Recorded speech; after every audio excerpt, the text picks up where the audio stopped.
Hello and welcome everyone to VV education services. आज हम लोग अपना ऑर्गेनाइजेशन बिहेवियर का यूनिट नंबर 2 के लास्ट 2 टॉपिक्स कवर करने वाले हैं आज की वीडियोस में। पहला टॉपिक है जॉब सेटिस्फेक्शन और दूसरा टॉपिक है वैल्यूज़। जॉब सेटिस्फेक्शन का मतलब क्या होता है? If you are an employee in some XYZ organisation और आप अपने जॉब से 100% सेटिस्फाइड हो, मतलब आप वहाँ पर खुश हो, है ना।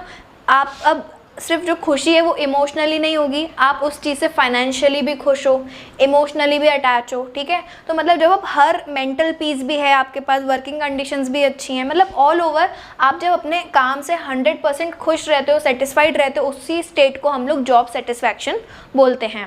तो जॉब सेटिस्फैक्शन के फैक्टर्स कौन कौन सी चीज़ें ऐसी हैं जो अफेक्ट करती हैं कि कोई इंसान अपने जॉब से सेटिस्फाइड होगा कि नहीं होगा। तो ऐसे हम लोग कुछ फैक्टर्स पढ़ने वाले हैं, इंपॉर्टेंट फैक्टर्स। पहला है वर्क इटसेल्फ। काम ही खुद सबसे बड़ा मोटिवेशनल चीज़ होती है ना, या मोटिवेशनल पावर होता है काम में। या जॉब सेटिस्फेक्शन होगा कि नहीं होगा ये आपके काम पे ही डिपेंड करता है, ठीक है। फॉर एग्जांपल, आपको अपना काम अगर पसंद ही नहीं है, ठीक है, आप जो काम कर रहे हो आपको वो खुद पर्सनली पसंद नहीं है, आप किसी मजबूरी में या प्रेशर में आके कर रहे हो, तो आप कभी भी जॉब सेटिस्फेक्शन हासिल नहीं कर पाओगे ऐसे काम में।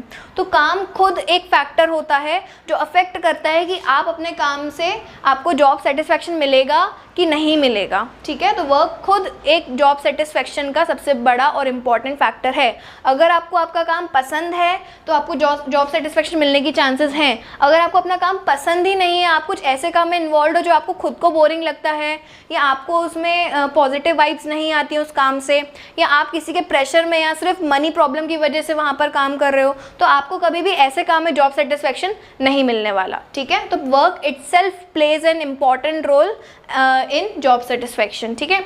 नेक्स्ट है सैलरी। सैलरी एक बहुत इम्पॉर्टेंट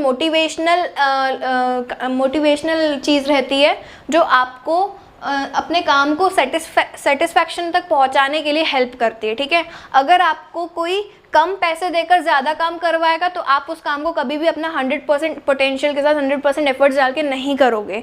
तो सैलरी जो है वो आपके लिए एक जॉब सेटिस्फैक्शन का सबसे इम्पॉर्टेंट हिस्सा है, क्योंकि आप अपने काम को पैसों से ही सबसे पहले कंपेयर करते हो कि पैसा कितना मिल रहा है आपको उस काम को करने के लिए। अगर पे सेटिस्फैक्ट्री है तो हो सकता है आपको काम भी अच्छा लगने लगे, ठीक है। अगर पे ही सेटिस्फैक्ट्री नहीं तो आपको काम तो कभी अच्छा लगेगा ही नहीं, ठीक है। तो जो सैलरी आपको मिल रही है काम करने की, वो भी एक इम्पॉर्टेंट फैक्टर है इन डिटरमाइनिंग कि जॉब सेटिस्फैक्शन है कि नहीं है, ठीक है।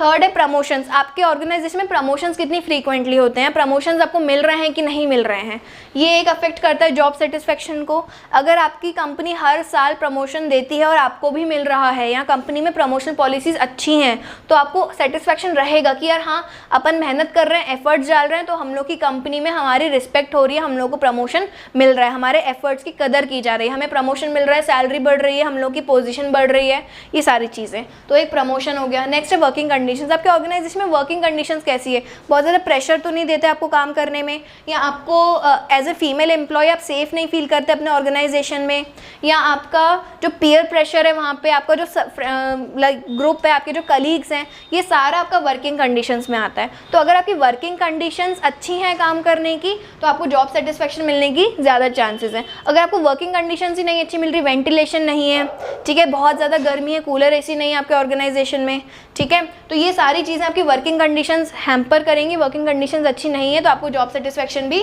नहीं मिलेगा। तो ये 4 हमने इंपॉर्टेंट फैक्टर्स पढ़े जो आपकी जॉब सेटिस्फेक्शन को अफेक्ट करते हैं। नेक्स्ट हम लोग टॉपिक स्टार्ट करते हैं वैल्यूज़। वैल्यूज़ का मतलब क्या होता है? वैल्यूज़ में आपका आ जाएगा कि आप जो रोल प्ले करते हो कहीं पर, तो आपके कुछ एथिक्स होते हैं, आपके कुछ मॉरल वैल्यूज़ होती हैं जो आपकी जो आप चीज़ें मानते हो कि आपको ये चीज़ सही लगती है ना, एथिकली कोई चीज़ सही होती है, मॉरली कोई चीज़ सही होती है, तो ऐसी चीज़ों को हम लोग अपनी वैल्यूज़ बोलते हैं। आपको जो सिखाया गया है, आपकी जो सोच है, वो सारा आपका वैल्यूज़ में आ जाएगा, ठीक है। अब वैल्यूज़ आपकी जो है 4 टाइप्स की होती हैं: theoretical value, economic value, political value, religious value. Theoretical value क्या है? जो आपकी फैक्ट्स, फिगर्स, जो आपकी बिलीव्स हैं, ठीक है, वो आपकी थ्योरेटिकल वैल्यूज़ होती हैं। जो अभी मार्केट में चीज़ें चल रही हैं, जिसका आपके पास कुछ सबूत है, जो थ्योरी में टेक्स्ट में एग्जिस्ट करती चीज़ें, वो आपकी होती हैं theoretical values. Next economic values, आपके पास इकोनॉमी की कितनी जानकारी है, ठीक है, कंट्री की कितनी जानकारी है, पैसों की कितनी जानकारी है, मनी के बारे में आप क्या सोचते हो, आपकी क्या वैल्यूज़ हैं उसको लेकर, तो उसको उसमें आ जाएगा आपका इकोनॉमिक वैल्यूज़ आ जाएंगी। थर्ड है पॉलिटिकल वैल्यूज़, जब आपके पास पावर आ जाती है तब आपकी क्या वैल्यूज़ रहती है ना, तब आप किस तरीके से बिहेव करते हो अपने कलीग्स के साथ, तब आप अपने अंडर में एम्प्लॉयज़ के साथ किस तरीके से बिहेव करते हो, तो पॉलिटिकल में आपका पावर आ जाएगा। तो political values refers to the power जो आपके पास है, ठीक है। नेक्स्ट है रिलीजियस वैल्यू, आपके ऑर्गेनाइजेशन में बहुत सारे तरीके के लोग काम करते हैं, तो आप किसी रिलीजन को किस तरीके से रिस्पेक्ट करते हो वो आपकी सारी रिलीजियस वैल्यूज़ की कैटेगरी में आ जाएगा।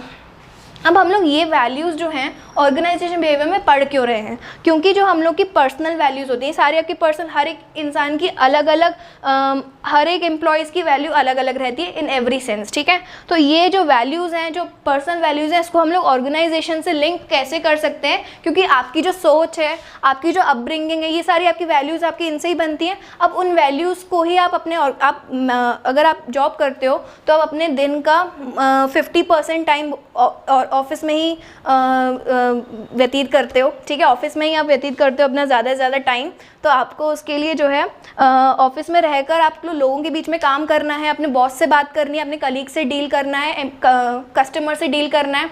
तो ये सारी चीज़ें जो हैं आपको, आपकी वैल्यूज़ यहाँ पे कहीं ना कहीं बीच में आती ही हैं। आप हर टाइम आपकी जो व्यूज़ हैं, आपके जो ओपिनियंस हैं, ये आपकी सारी वैल्यूज़ इसमें से ही बनती हैं और कहीं ना कहीं आपके काम में भी हैम्पर करती हैं आपको। तो कहीं ना कहीं अपनी पर्सनल वैल्यूज़ और ऑर्गेनाइजेशन वैल्यूज़ आपकी मैच करनी चाहिए। आपके ऑर्गेनाइजेशन में जो आपकी रिक्वायरमेंट है, आपका जिस तरीके का बिहेवियर आप ऑर्गेनाइजेशन में एक्सपेक्ट कर रहे हैं लोग, वैसा बिहेवियर आपको रखना चाहिए अपने ऑर्गेनाइजेशन में। तो इसीलिए हम लोग ये चीज़ पढ़ रहे हैं, क्योंकि आप एज एन ऑर्गेनाइजेशन मैनेजर जब आप बनोगे तो आपको लोगों की वैल्यूज़ के बारे में भी आपको कदर करनी पड़ेगी, उनकी वैल्यूज़ की भी, और प्लस जो उनकी वैल्यूज़ पर्सनल वैल्यूज़ हैं वो भी ऑर्गेनाइजेशन में कहीं ना कहीं हम लोग जो काम करेंगे उसमें बीच में आती हैं। तो ये दोनों टॉपिक्स आपस में रिलेटेड है, ये सिर्फ मॉरल साइंस के वैल्यू टॉपिक्स नहीं है, ये आपको ऑर्गेनाइजेशन में भी बहुत काम आते हैं। Thank you.